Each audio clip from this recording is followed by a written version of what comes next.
By hip hop, like hip, if you take the two words together, you break it apart like hip and hop. Hip means like to know, it means to be updated and relevant. Hop means a movement. Hip means intelligent. If you put hip and hop together, it means intelligent movement or relevant movement.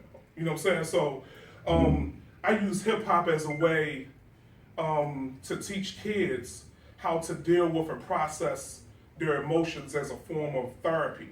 So I may teach you the rhyme techniques, but I also help them kind of use it as a form of expressive writing so they can express themselves in lyrics instead of expressing themselves physically or to act out violently. You know what I'm saying? So that song that I wrote, I never recorded it yet, but it's called Eyewitness, and it was a true story. When I was about maybe, I want to say 7 years old, I saw the first person I saw get shot and die in front of me. I was looking out the window, and my mother was a Baltimore City police officer, and she was at work, so me and my sister had to stay with someone that was watching us during the time we was at work. And so I hear a gunshot, and I look outside, and I see someone get shot in the head. He falls, and the guy is shooting at someone else that ducks down the alley. The other kids, they were more street smart than I was, because they hit the ground. They're on the ground because you hear a shot. They don't want to get hit by a straight bullet. So I'm looking out at this person that's like dead on the ground. And I don't know if it really affected me deeply emotionally then, because I saw so much stuff on TV, but what did bother me is that when the cops came and they wanted someone to tell what had happened, and I was like, hey, it was like, did anybody see what went on here? We need some witnesses. And I was trying to tell them, and everybody told me to shut up.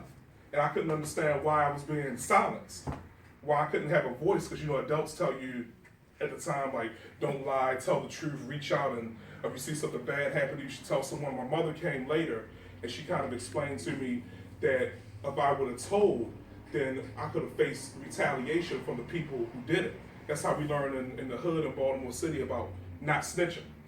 And so it was kind of contradictory for me, but that could have been a traumatic experience. Anybody else ever dealt with anything traumatic or something that happened to you? No? Yeah, but for me, so hip hop, it started in the 70s and in the 80s, and it could be a powerful tool for upliftment if you use it correctly. I think that the way you see it played out in like the media and the way the culture is presented around the world, sometimes it can appear ignorant, but if it can be used for ignorance or to destroy, it can also be used to heal. If it can be used as from a negative standpoint, it also could be used to educate.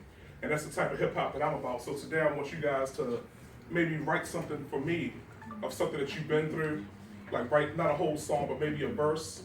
And I just noticed that the kids that I work with, they deal with certain things that are traumatic to them, especially coming up in this city where they see a lot of crime, they see a lot of murders. They deal with maybe some of them have experienced their parents or something being on drugs, and they have a lot of emotions that they need to work through. So hip hop is the most rawest form of self-expression to be an MC, to rap. And so I think that writing lyrics sometimes I've seen it help kids process those emotions better. So